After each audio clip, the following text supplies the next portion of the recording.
വന്ദനം ചൊല്ലുന്നു. തുടർന്നുള്ള ചില നിമിഷങ്ങൾ ഉള്ള ദൈവവചന ധ്യാനത്തിന് ആധാരമായിരിക്കേണ്ടതിന് വിശുദ്ധ തിരുവെഴുത്തിലെ വാക്യം പ്രിയമുള്ളവരുടെ ശ്രദ്ധയിൽ കൊണ്ടുവരുന്നു. എബ്രായ ലേഖനം അതിൻ്റെ 8-ാം അധ്യായം 6 മുതൽ 8 വരെയുള്ള വാക്യങ്ങൾ പൊതുവിൽ വായിച്ചാൽ,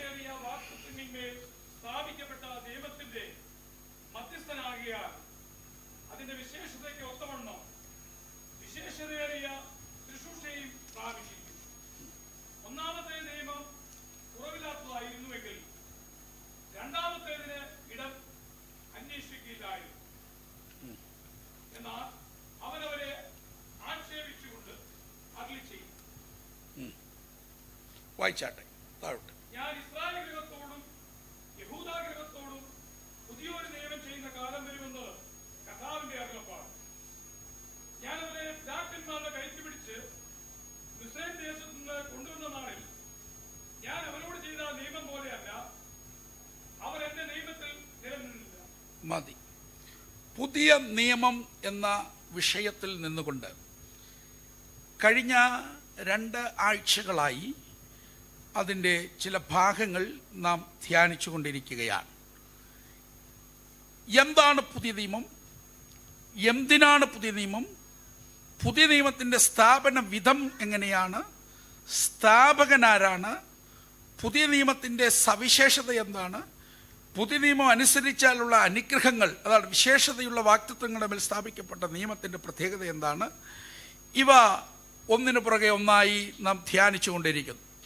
പ്രധാനമായ 5 പോയിന്റുകൾ ക്രമത്തിൽ ആദ്യം നൽകിയിരുന്നു. ഒന്ന്, പഴയ നിയമം, പുതിയ നിയമം പഴയ നിയമ പ്രവചനത്തിൻ്റെ പ്രത്യക്ഷരമായ നിവർത്തിയാണ്. 2, പുതിയ നിയമം കലാൽ നിയമത്തിൽ ഉൾപ്പെട്ടതാണ്, അത് രക്ത ഉടമ്പടിയാണ്. 3, യേശുക്രിസ്തുവിൻ്റെ മധ്യസ്ഥതയാൽ സ്ഥാപിക്കപ്പെട്ടതാണ് പുതിയ നിയമം. 4, യേശു കർത്താവിൻ്റെ മരണത്താൽ സ്ഥാപിതമായതാണ് പുതിയ നിയമം. 5, വിശേഷതയുള്ള വാക്തത്വങ്ങളുടെ മേൽ സ്ഥാപിക്കപ്പെട്ടതാണ് പുതിയ നിയമം. അതിൽ 1, പഴയ നിയമത്തിലുള്ള പ്രവചനങ്ങളുടെ പ്രത്യക്ഷരമായ നിവർത്തിയാണ് പുതിയ നിയമം എന്ന് നാം ഗ്രഹിച്ചു. പഴയ നിയമത്തിൻ്റെ പ്രത്യക്ഷരമായ നിവർത്തിയായി പുതിയ നിയമം അത് വെളിപ്പെടുത്താൻ കാരണമെന്ത്, നിയമസ്ഥാപനമെന്ത് ഭാഗങ്ങൾ നമ്മൾ ഹ്രസ്വമായിട്ട് കഴിഞ്ഞ ദിവസങ്ങളിൽ ചിന്തിക്കുകയുണ്ടായി. അതിൻ്റെ തുടർമാനം പരിശുദ്ധാത്മാവ് പ്രേരണ നൽകിയ ഭാഗത്തേക്ക് പ്രവേശിപ്പാൻ കൃപയിൽ ശരണപ്പെടുന്നു. 1, പുതിയ നിയമം സ്ഥാപിക്കാൻ ഉണ്ടായ കാരണം എന്ത് എന്ന് ചോദിച്ചാൽ, പഴയ നിയമത്തിന് കുറവുണ്ടായിരുന്നു എന്നുള്ളതാണ്. 1-ാമത്തെ നിയമത്തിൻ്റെ കുറവാണ് അതിന് കാരണമെന്ന് 8-ാം അധ്യായത്തിൽ നിന്ന് വ്യക്തമാണ്. എന്തൊക്കെയായിരുന്നു ആ കുറവ്? ആ കുറവിനകത്ത് 1-ാമത്തെ ഒരു കുറവ് ഉയർത്തി പറയാം. ആ പ്രമാണം അനുസരിച്ച് ഇന്നിവിടെ യോഗമില്ല. സ്തോത്രം. നമ്മളൊന്നും ആ ലിസ്റ്റിനകത്ത് ഇല്ല. സ്തോത്രം. ന്യായപ്രമാണത്തിന് മനസ്സ് തോന്നാതിരുന്നപ്പോൾ ആമേൻ, യേശു കർത്താവ് കൃപയാൽ നമ്മെ ചേർത്ത ദൈവത്തിന്റെ കൃപയോർത്ത് നമുക്ക് സ്തോത്രം ചെയ്യാം. എന്നാൽ പഴയ നിയമത്തിൽ അകൃത്യങ്ങൾ 3-ാമത്തെയോ 4-ാമത്തെയോ തലമുറയോളം നീണ്ടു നിൽക്കുന്നു എന്നുള്ളതിന് പുറപ്പാട് പുസ്തകത്തിലെ വാക്യസഹിതം ഗ്രഹിക്കുകയും, മക്കൾ പച്ചമുന്തിരിങ്ങ, അപ്പന്മാർ പച്ചമുന്തിരിങ്ങ തിന്നാൽ മക്കളുടെ പല്ല് പുളിക്കും എന്നുള്ള ഇസ്രായേൽ ദേശത്തിലെ പഴഞ്ചൊല്ല് പറഞ്ഞുകൊണ്ട് പ്രവാസത്തിൽ പോയതൊക്കെ എല്ലാം ഇതിന് കാരണമായി. പ്രവാസത്തിലിരുന്നും, ബാബിലോണിന്റെ പ്രവാസത്തിലിരുന്നും പ്രവാസത്തിൽ പോകുന്നതിന് മുമ്പും അന്നുള്ള യൂത്ത്, നമ്മുടെ ഇന്നത്തെ ഭാഷയിൽ പറഞ്ഞാൽ ഓൾഡ് ജെൻസി, ഇത് പറഞ്ഞുകൊണ്ട് അവർ പോയി. അപ്പോൾ സ്വർഗം അതിനകത്ത് കയറി നിയമം നിർമ്മാണം നടത്തുകയാണ്. ദൈവത്തിൻ്റെ ആലോചന സഭയ്ക്കകത്ത് ദൈവം നിയമനിർമ്മാണം നടത്തുന്നു. പുതിയൊരു നിയമം ചെയ്യുന്ന കാലം വരും. ആ കാലത്തിൻ്റെ പ്രത്യേകതയെക്കുറിച്ച് നമ്മൾ കഴിഞ്ഞ ദിവസങ്ങളിൽ കേട്ടത്, അവനവൻ ശരീരത്തിലിരിക്കുമ്പോൾ ചെയ്യുന്നത് നല്ലതാകിലും തീയതാകിലും. ഒന്നും കൂടെ തെളിച്ചു പറയാം, കൃപായുഗ രക്ഷ വ്യക്തിപരമാണ്. പിതൃശാപം രക്ഷിക്കപ്പെട്ട ദൈവ പൈതലിലേക്ക് വരുന്നില്ല. ഇപ്പോൾ ക്രിസ്തുവേശുവിലുള്ളവർക്ക് ഒരു ശിക്ഷാവിധിയുമില്ല. നമുക്ക് കരമുയർത്തി ദൈവത്തിന് മഹത്വം കരയറ്റാം. ആമേൻ. പഴയ നിയമത്തിൽ അതുണ്ട്. എന്നാൽ രണ്ടാമത്തെ ഭാഗത്തേക്ക് വരുന്നു. ഇത് രക്ത ഉടമ്പടിയാണ്. ഏത്? പുതിയ നിയമം. പുതിയ നിയമം എന്ന് കേൾക്കുമ്പോൾ മനസ്സിൽ വരേണ്ടത് മലാക്കി പ്രവചനം കഴിഞ്ഞു കാണുന്ന പുസ്തകങ്ങളെന്നല്ല. അത് പുസ്തകം, ബൈബിളിന്റെ ക്രമം അങ്ങനെയാണ്. എന്നാൽ പഴയ നിയമത്തിനകത്തും പുതിയ നിയമം പരാമർശിക്കപ്പെട്ടിട്ടുണ്ട്. അതിന് എത്രയോ ദൃഷ്ടാന്തങ്ങളുണ്ട്. കഴിഞ്ഞ ആഴ്ച ഞാൻ പറഞ്ഞിരുന്നു, എത്യോപ്യ രാജ്ഞിയുടെ ഷണ്ണനെ വെള്ളത്തിലേക്ക് തള്ളി ഇറക്കാൻ പീലിപ്പോസ് ഉപദേശി ഉപയോഗിച്ച വാക്യം യെശയ്യാ, മത്തായി സുവിശേഷം, റോമാലേഖനത്തിന്റെ ചുരുളും കൈ പിടിച്ചുകൊണ്ടാണോ ഷണ്ണൻ വന്നത്? അല്ല. പൊരുൾ തിരിച്ചു കൊടുത്തപ്പോൾ ഷണ്ണന്റെ ഉള്ളത്തെ വെള്ളത്തിലേക്ക് തള്ളത്തക്ക രീതിയിൽ പുതിയ നിയമ ഉപദേശത്തിന്റെ കരുത്ത് യെശയ്യാ 53 ഉണ്ടായിരുന്നെങ്കിൽ കർത്താവിനൊന്ന് മഹത്വം കരയറ്റാം. പഴയ നിയമത്തിനകത്ത് ഒരു പുതിയ നിയമമുണ്ട്. സ്തോത്രം. ഇനി രക്ത ഉടമ്പടി. എന്താണ് ഈ രക്ത ഉടമ്പടി? എടുക്കാം. എബ്രായ ലേഖനം 9-ാം അധ്യായത്തിന്റെ 20-ാമത്തെ വാക്യം ആദ്യം ഒരാൾ വായിച്ചാട്ടെ. ഇത് ദൈവം നിങ്ങളോട് കൽപ്പിച്ച, ആ വചനം ഒന്ന് ചേർന്ന് പറയുന്ന നല്ലതാണ്. ദൈവം നിങ്ങളോട് കൽപ്പിച്ച നിയമത്തിന്റെ രക്തം. സ്തോത്രം. നിയമത്തിന്റെ രക്തം. എന്താണ് ഈ നിയമത്തിന്റെ രക്തം? സ്തോത്രം. എന്താണ് നിയമത്തിന്റെ രക്തം? ഒന്നും കൂടെ തെളിച്ച ആ വിഷയം ഗ്രഹിപ്പാൻ 18-ാം വാക്യം മുതൽ ഒന്ന് വായിച്ചാട്ടെ.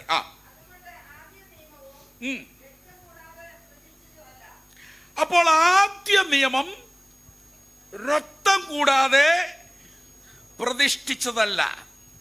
ഞാൻ പ്രാരംഭത്തിൽ പറഞ്ഞു കലാൽ നിയമങ്ങൾക്കകത്ത് ഇത് ഉൾപ്പെടുമെന്ന്. എന്താണ് ഈ കലാൽ നിയമം? കലാൽ എന്നുള്ള ഹീബ്രു വാക്കിന്റെ അർത്ഥം പൊതുനിയമങ്ങൾ എന്നാണ്. ജൂതിഷ് സ്വയം ഭരണ സാമൂഹിക നിയമത്തിൽ കഹാൻ എന്ന് ഉപയോഗിച്ചിരിക്കുന്ന ഒരു പ്രയോഗമുണ്ട്. ആ നിയമവ്യവസ്ഥിതി അങ്ങനെയാണ് വിളിക്കുന്നത്. അത് ജൂതിഷ് റബിമാർ തന്നെ ഈ നിയമത്തെ, നിയമനിർമ്മാണം, നിയമം എന്നുള്ളത് നന്നായി പഠിക്കേണ്ട ഒരു വിഷയമാണ്. നിയമവാഴ്ചയുള്ള ഈ രാജ്യത്തിൽ നിയമം പഠിക്കാൻ ഇവിടെ ലോ കോളേജുകളുണ്ട്. അവിടെ പഠിച്ചിറങ്ങുന്ന അഭിഭാഷകർ, മുതിർന്ന അഭിഭാഷകരുടെ കീഴിൽ നിയമം കൃത്യമായി പഠിച്ചിറങ്ങും. നിയമത്തിന്റെ പഴുതിലൂടെയാണ് നിയമപരിരക്ഷ അത്ര നിയമം അറിയാത്തവർക്ക് അഭിഭാഷകരുടെ സഹായത്തോടു കൂടെ കൊടുക്കുന്നത്.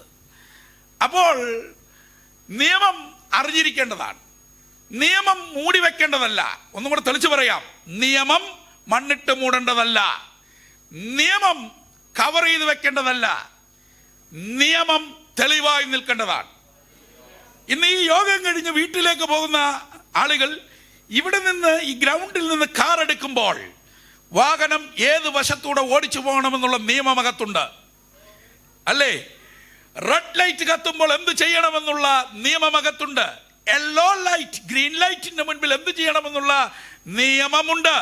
സീബ്ര ക്രോസിന്റെ അവിടെ വരുമ്പോൾ ആളുകൾ പാസ് ചെയ്യുന്നെങ്കിൽ എന്ത് ചെയ്യണമെന്ന് അന്നേരം ആത്മാവ് പറഞ്ഞു വണ്ടി എടുത്താൽ അവിടെ ക്യാമറ ഇരിപ്പുണ്ട്.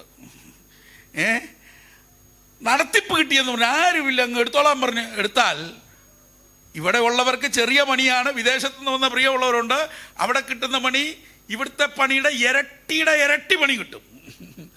അതുകൊണ്ട് നിയമം മൂടി വെക്കേണ്ടതല്ല. ഒന്നും കൂടെ തെളിച്ചു പറയാം. അപ്പം ഈ രക്ത ഉടമ്പടിയെ നിയമമായിട്ട് കലാൽ നിയമത്തിനകത്ത് ഉൾപ്പെടുത്തി. അതെങ്ങനെ ഉൾപ്പെട്ടത്? സ്തോത്രം.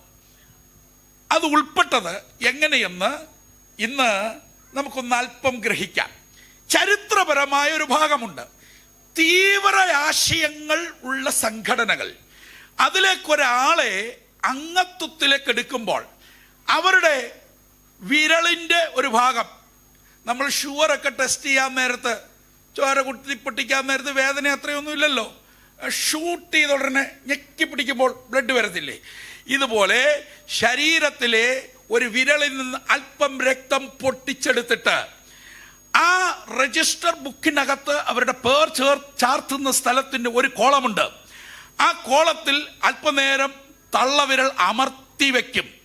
അമർത്തി വയ്ക്കുമ്പോൾ ആ മനുഷ്യൻ്റെ ശരീരത്തിലെ ചുടുചോര ആ കടലാസിനകത്തേക്ക് പതിയും. കടലാസിനകത്തേക്ക് പതിഞ്ഞിരിക്കുന്ന ചോര ആ രജിസ്റ്ററിൽ പതിയുമ്പോൾ അതിനകത്തൊരു ആശയമുണ്ട്. ഈ ശരീരത്തിലെ ബാക്കി മുഴുവനും ചോരയും ഈ പ്രത്യശാസ്ത്രത്തിന്റെ കീഴിലുള്ള സംഘടനയ്ക്ക് വേണ്ടി ഊറ്റിക്കൊടുക്കാൻ ഞാൻ അഡ്വാൻസ് ആയിട്ട് എൻ്റെ ചോര തന്നിരിക്കുകയാണ്. ബാക്കിയും എന്ത് ചെയ്യും? അങ്ങനെയാണ് മുഴു ചോരയ്ക്ക് വേണ്ടി പൊട്ടിത്തെറിക്കത്തക്ക രീതിയിൽ തീവ്ര ആശയങ്ങൾ ബുദ്ധിമുഷിയിൽ കുത്തി നിറച്ച് ആളുകൾ എഴുന്നേൽക്കാറുള്ളത്. അങ്ങനെയൊക്കെ പോകും ആ നിലയിലുള്ള ഗണം. ഞാൻ ഒന്നും കൂടെ തെളിച്ചു പറയാം. നോക്കണേ, പഴയ നിയമത്തിൽ രക്ത ഉടമ്പടി കാണാം. ആ ഉടമ്പടിയുടെ തെളിവ് 18-ാം വാക്യമാണ്. വായിച്ചോ. പഴയ നിയമം, 1-ാമത്തെ നിയമം. ആദ്യ നിയമം പഴയ നിയമമാണ്. അത് രക്തം കൂടാതെ പ്രതിഷ്ഠിച്ചതല്ല. പിന്നെ മോശ ന്യായപ്രമാണപ്രകാരം കൽപ്പനയൊക്കെയും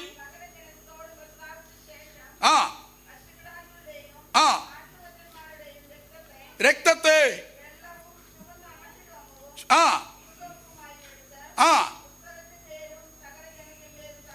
ഇതെവിടാ കിടക്കുന്നേ? എടുത്തോ.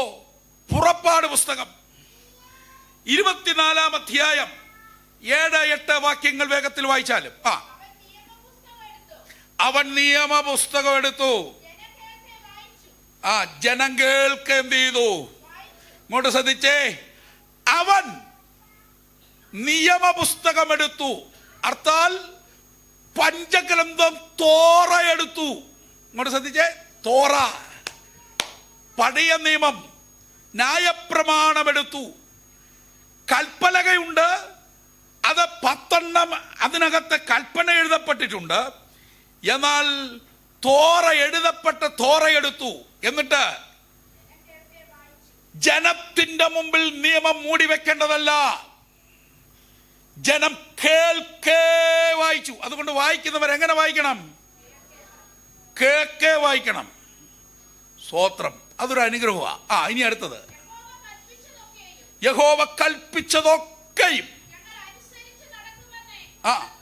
പറഞ്ഞു.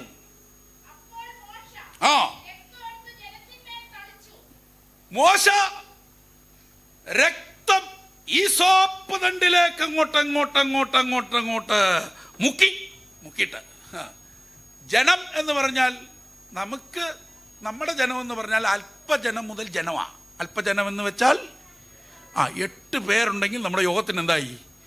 ജനമായി. എന്നാൽ ഇസ്രയേൽ ജനം 40 ലക്ഷത്തിലുപരിയുള്ള ജനാവലി. നോക്കണേ, ജനത്തെ അന്ന് കൂട്ടാൻ ഉപയോഗിച്ചിരുന്ന രീതി കാഹളധ്വനിയാണ്. കാഹളം എങ്ങനെ മീട്ടണമെന്നുള്ളത് പിന്നീട് നിയമങ്ങൾ വന്നിട്ടുണ്ട്. അടുപ്പ് ഉണിയാൻ ഉണ്ടാക്കേണ്ട കാഹളം, ഗംഭീരനുതിയായി ധ്വനി, നാദഭേദങ്ങൾ, ഇതൊക്കെ കാഹളം നല്ലൊരു വിഷയമാണ്. അതുകൊണ്ട് കാഹളമുതിയോ ജനത്തെ കൂട്ടിക്കഴിയുമ്പോൾ ഈ ജനമെല്ലാം കൂടെ എന്ത് ചെയ്യും? ഒന്നിച്ചു കൂടുന്ന ജനം, ആ ജനത്തിന്റെ മേളിലേക്ക് ഈ ഈസോപ്പ് തണ്ടിലെ രക്തം ഒന്ന് മുക്കിയച്ച്, സ്തോത്രം, ഒറ്റ വീശലാണ് എന്ന് പറഞ്ഞാൽ അവിടെ നിന്നിരുന്ന എല്ലാവരും, എനിക്ക് തോന്നുന്നു നമ്മുടെ യോഗത്തിൻ്റെയൊക്കെ അവസാനത്ത് പ്രാർത്ഥിക്കാൻ വേണ്ടി 2 കൈയും പൊക്കി മുമ്പോട്ട് വരുന്നത് പോലെ മോശയുടെ അരികിലേക്ക് എല്ലാം കൂടെ ഒന്ന് അടുത്ത് വരുന്ന ഒന്ന് കണ്ടാട്ടെ. ഇവിടെ ആരും ഇല്ലയോ? ജനം വരുന്നതേ മുക്കിയാച്ച് അവൻ രക്തം പുസ്തകത്തിന്റെ മുകളിലോട്ട് ഒരു തളി, എന്നിട്ട് ജനത്തിന്റെ മുകളിലേക്ക് വീശിയൊരു തളി. ഒന്ന് ശ്രദ്ധിച്ചേ. കണ്ടോ എല്ലാവരും? മക്കളെ ഇങ്ങോട്ട് ശ്രദ്ധിച്ചേ. പുസ്തകത്തിനകത്ത് ആമൻ രക്തം മുക്കിയച്ച് ആമൻ പുസ്തകത്തിന്റെ മുകളിലോട്ടൊരു തളി, എന്നിട്ട് ജനത്തിന്റെ മേളിലേക്ക് തളി. ആമേൻ. ആ യോഗം കഴിഞ്ഞപ്പോ ഉണ്ടല്ലോ, അവരുടെ എല്ലാം ദേഹത്തെ രക്തത്തളി. സ്തോത്രം, സ്തോത്രം. അതിനകത്തെ ആശയം എന്താണെന്നറിയാവോ? പർവ്വതത്തിന്റെ മുകളിൽ വെച്ച് മോശയ്ക്ക് കിട്ടിയ അഗ്നിമയമായ പ്രമാണമില്ലേ, ആ പ്രമാണവും ഈ ജനത്തെയും തമ്മിൽ ഈ രക്തം കൊണ്ട് ബന്ധിക്കുകയാണ്. ഒന്നും കൂടെ പറയാം. സ്തോത്രം. ഈ പുസ്തകത്തിന്റെ മേൽ തളിച്ച് അതേ രക്തമെടുത്ത് ജനത്തിന്റെ മേൽ തളിക്കുമ്പോൾ, ജനമേ കേക്ക്, ഈ നിയമവും നിങ്ങളെയും തമ്മിൽ അവൻ ബന്ധിക്കുന്ന ഈ ക്രിയയുടെ പേരാണ് രക്ത ഉടമ്പടി. ഒന്ന് കരമുയർത്തി ഒന്ന് സ്തോത്രം ചെയ്യാവോ? ഇനി ആ വാക്യത്തിന്റെ താഴോട്ടൊന്ന് വായിച്ചേ. വായിച്ചേ.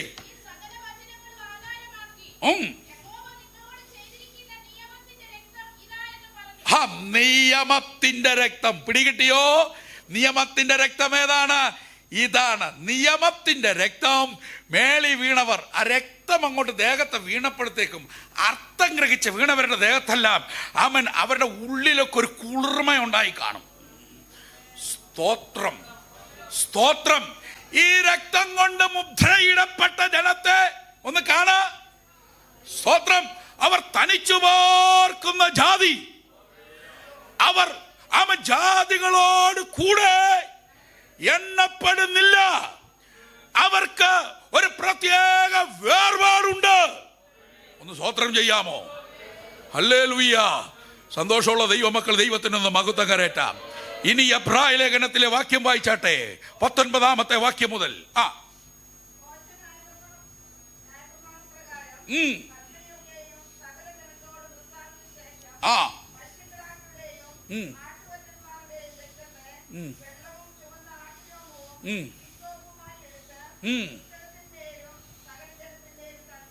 എന്നിട്ട് പറഞ്ഞു,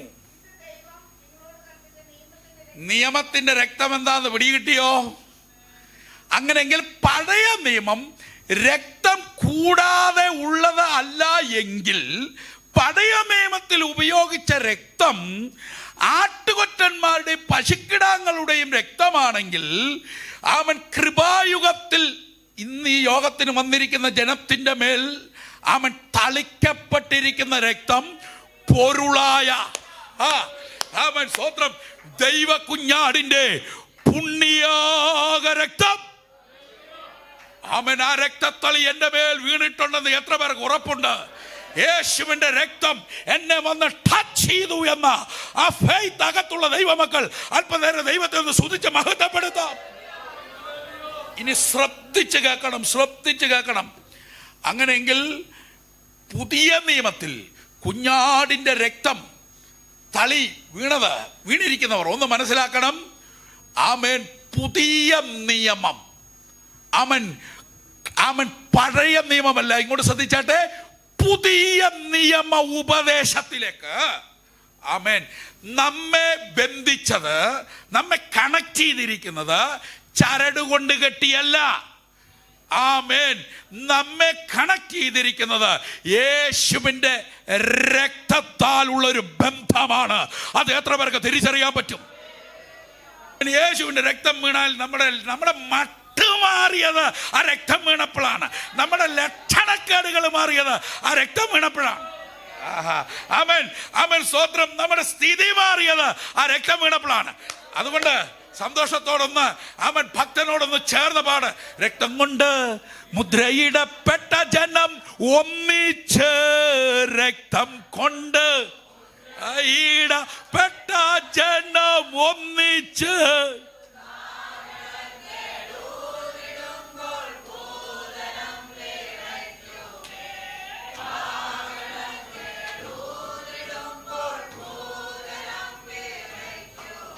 ആമേൻ. ഈ രക്തം കൊണ്ട് മുദ്രയിടപ്പെട്ട ജനം അവർ ഒന്നിച്ചാൽ, അതുകൊണ്ടാ ഇവർ ഒന്നിക്കാൻ സമ്മതിക്കാത്ത. ഓതറയിലും ദേശത്തൊക്കെ ഇത് പാലക്കാ പോലെ പിരിഞ്ഞിരിക്കുന്ന കാര്യം.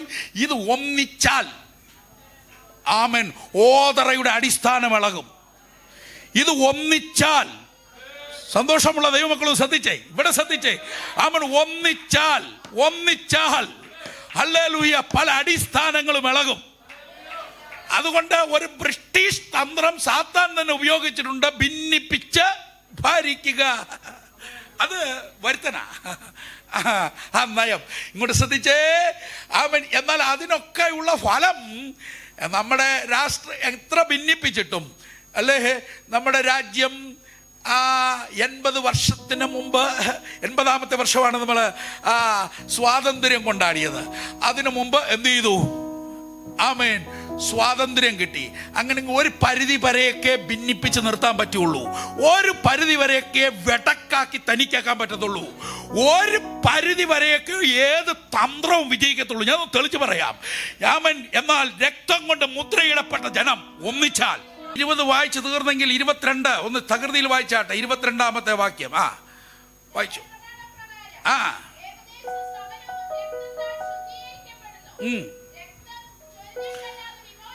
രക്തം ചൊരിഞ്ഞിട്ടല്ലാതെ, ഈ വചനം ഒന്ന് ചേർന്ന് പറയാൻ പറ്റുമോ? രക്തം ചൊരിഞ്ഞിട്ടല്ലാതെ വിമോചനമില്ല. അപ്പോൾ ഇങ്ങോട്ട് ശ്രദ്ധിച്ച്, അങ്ങകലെ കാൽവറി മലമുകളിൽ, തിരുവത്താഴത്തിലേക്ക് പ്രവേശിക്കാൻ പോവുകയാണ്.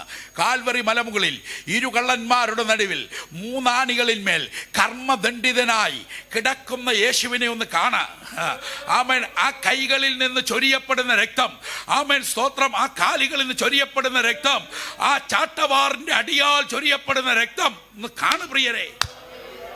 ആ രക്തം ചൊരിച്ചലിനകത്ത് ആമേൻ വലിയൊരു സംഘം, ആമേൻ വിപ്ലവകരമായ വിമോചനം, ആമേൻ വിപ്ലവകരമായ വിമോചനം യേശുവിന്റെ രക്തത്താൽ, ആമേൻ സ്തോത്രം, വലിയ മോചനം. അങ്ങനെ യേശുവിന്റെ രക്തം നമ്മെ വന്ന് ടച്ച് ചെയ്തപ്പോഴാണ് പാരമ്പര്യത്തിന്റെ കെട്ടഴിഞ്ഞ് പലരും വെളിയിൽ വന്നത്. എത്ര പേർക്ക് സന്തോഷമുണ്ട്? യേശുവിന്റെ രക്തം എന്നെ കെട്ടഴിച്ച് എന്നെ വെളിയിൽ കൊണ്ടുവന്നു എന്നുള്ള ഫെയ്ത്ത് അകത്തുള്ളവർ ദൈവത്തെ ഒന്ന് സ്തുതിച്ച് മഹത്വപ്പെടുത്തിയേ. യേശുവിന്റെ രക്തം വിമോചന രക്തമാണ്. യേശുവിന്റെ രക്തം ചൊരിഞ്ഞപ്പോൾ ആ രക്തച്ചൊരിച്ചിൽ ആരെല്ലാം വിശ്വസിച്ചു, കാലാകാലങ്ങളിൽ ആരെല്ലാം വിശ്വസിച്ചു, അവരെല്ലാം മോചനം പ്രാപിച്ചു. ആ മോചനം പ്രാപിച്ചത് സംഘം അവൻ ഒന്ന് ആത്മാവിൽ ഒന്ന് ഒരുമിച്ചാൽ, ഒന്നിച്ചൊന്ന് പാടിയാൽ, ഒന്നിച്ചൊന്ന് ആരാധിച്ചാൽ, ഒന്നിച്ചൊന്ന് ആർത്താൽ, രക്തം കൊണ്ട് മുദ്രയിടപ്പെട്ട ജനമില്ലേ, അവർ ഒന്നിച്ച് കാഹളം മീട്ടിയാൽ, അവർ യെരിഹോ ഒന്ന് ചുറ്റിയാൽ, എത്ര അടിസ്ഥാനമുള്ളതായാലും അതിന്റെ അടിസ്ഥാനത്തിന്റെ ഫലത്തെ എന്റെ ദൈവം അവൻ സ്വത്രം അവരുടെ ആർപ്പിന്റെ മുമ്പിൽ ഇടിച്ചിട്ടെങ്കിൽ ഇന്ന് പകലിൽ ഈ ദൂതേറ്റെടുത്ത് സ്വത്രം ചെയ്യാൻ. യെരിഹോവിന് സമാനമായ പ്രശ്നങ്ങൾ എന്നെ കേൾക്കുന്ന പിതാവേ, സഹോദര, എന്റെ പ്രിയമുള്ളവരെ, കർത്താവിന്റെ ശ്രേഷ്ഠദാസന്മാരെ, നമ്മുടെ ജീവിതത്തിന് മുൻപിൽ ഉണ്ടാകാം. എന്നാൽ ഇന്ന് പകൽ ഈ വചനത്തിന്റെ ശക്തി നമ്മുടെ മേലൊരു ജയമായി വ്യാപരിക്കുന്ന പകലാണ്. എത്ര പേർ അത് വിശ്വസിക്കുന്നുണ്ട്? അത് വിശ്വസിക്കുന്നവരെ ഓർത്ത് ഞാൻ ദൈവത്തെ സ്തുതിക്കുന്നു. രക്തം കൊണ്ട് മുദ്രയിടപ്പെട്ട ജനം ഒരുമിച്ച് ഒന്നിച്ച് ഒന്നാർത്താൽ ഹല്ലേലൂയ, അവൻ ഭൂതലം വിറയ്ക്കും. ഹല്ലേലൂയ. പുതിയ നിയമം എന്നുള്ളതാണ് നമ്മുടെ വിഷയം. ഈ നിയമത്തിനകത്തേക്ക് നമ്മെ കണക്ട് ചെയ്തത് യേശുവിന്റെ രക്തമാണ്. യേശുവിന്റെ രക്തത്താൽ എനിക്ക് പുതിയ നിയമവുമായിട്ട് ലഭിച്ചിരിക്കുന്ന ബന്ധം പിരിയ ബന്ധമാണ്. ആമേൻ സ്തോത്രം. ഒരു വൈരികൾക്കും അതിനെ പിരിക്കാൻ കഴിയില്ല. എത്ര പേര് വിശ്വസിക്കുന്നുണ്ട്? ആമേൻ. എനിക്ക് പുതിയ നിയമമായിട്ടുള്ള ബന്ധം രക്ത ഉടമ്പടിയാണെന്ന് എത്ര പേര് വിശ്വസിക്കുന്നു?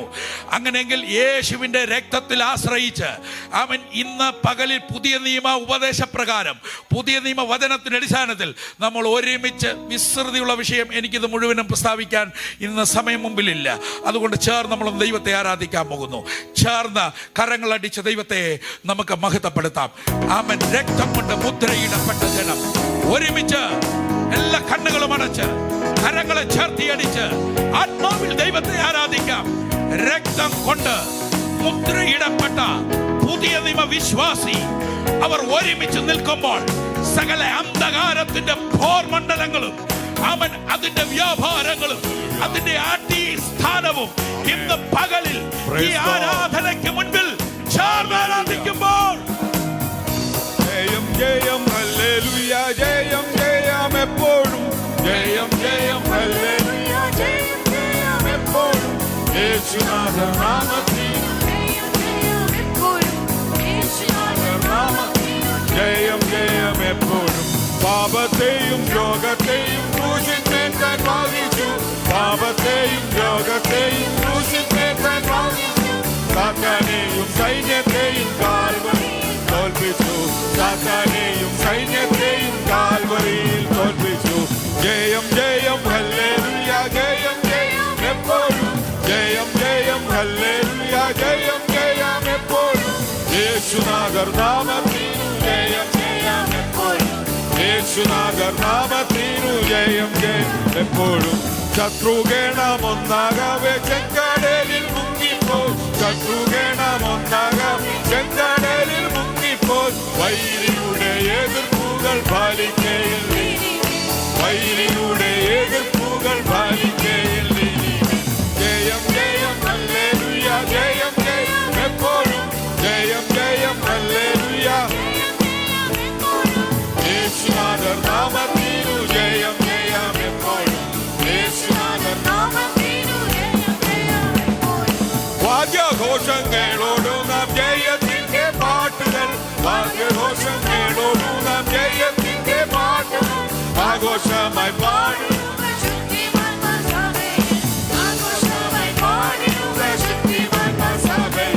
ജയം ജയം ഹല്ലേലൂയ ജയം ജയം എപ്പോഴും ജയം ജയം ഹല്ലേലൂയ ജയം ജയം എപ്പോഴും യേശുനാഥർ നാമത്തിനു ജയം ജയം എപ്പോഴും യേശുനാഥർ നാമത്തിനു ജയം ജയം എപ്പോഴും രക്തം കൊണ്ടു മുദ്രയിടപ്പെട്ട ജനം ഒന്നിച്ച് രക്തം കൊണ്ടു മുദ്രയിടപ്പെട്ട ജനം ഒന്നിച്ച് കാഹളങ്ങളൂതിടുമ്പോൾ ഭൂതലം വിറയ്ക്കുമേ കാഹളങ്ങളൂതിടുമ്പോൾ ഭൂതലം രക്തം കൊണ്ട് മുദ്രയിടപ്പെട്ട ജനം ഒന്നിച്ച് രക്തം കൊണ്ട് മുദ്രയിടപ്പെട്ട ജനം ഒന്നിച്ച് കാഹളങ്ങളൂതിടുമ്പോൾ ഭൂതലം വിറയ്ക്കുമേ കാഹളങ്ങളൂതിടുമ്പോൾ ഭൂതലം വിറയ്ക്കുമേ രക്തം കൊണ്ട് മുദ്രയിടപ്പെട്ട ജനം ഒന്നിച്ച് രക്തം കൊണ്ട് മുദ്രയിടപ്പെട്ട ജനം ഒന്നിച്ച്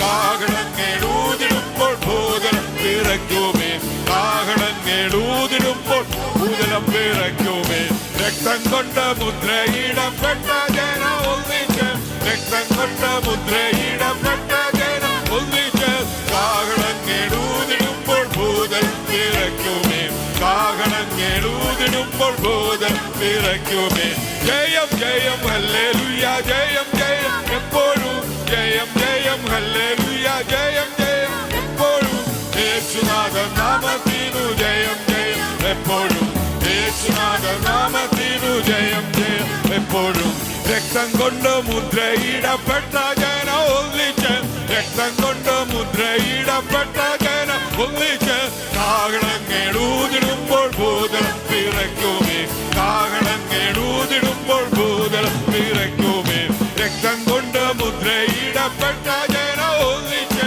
രക്തം കൊണ്ട് മുദ്രയിടപ്പെട്ട ജനം ഒന്നിച്ച് കാഹളങ്ങളൂതിടുമ്പോൾ ഭൂതലം വിറയ്ക്കുമേ കാഹളങ്ങളൂതിടുമ്പോൾ ഭൂതലം വിറയ്ക്കുമേ തകർക്കുന്ന രാജരാജൻ സൈന്യത്തിന്റെ മുൻപിൽ തകർക്കുന്ന രാജരാജൻ സൈന്യത്തിന്റെ മുൻപിൽ നായകനായുള്ളതിനാൽ ജയം ജയം നിശ്ചയം നായകനായുള്ളതിനാൽ ജയം ജയം നിശ്ചയം ജയം ജയം ഹല്ലേലൂയ ജയം ജയം എപ്പോഴും ജയം ജയം ഹല്ലേലൂയ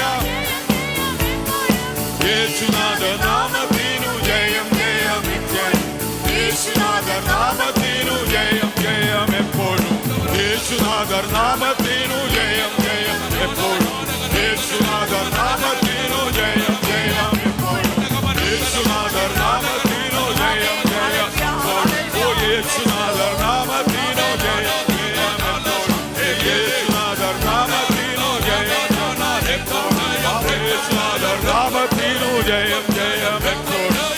യേശുനാഥൻ നാമത്തിൽ ജയം ജയം എപ്പോഴും ഓ യേശുനാഥൻ നാമത്തേനോ ജയം എപ്പോഴും ഓ യേശുനാഥൻ നാമത്തേനോ ജയം ജയം എപ്പോഴും ഓ യേശുനാഥൻ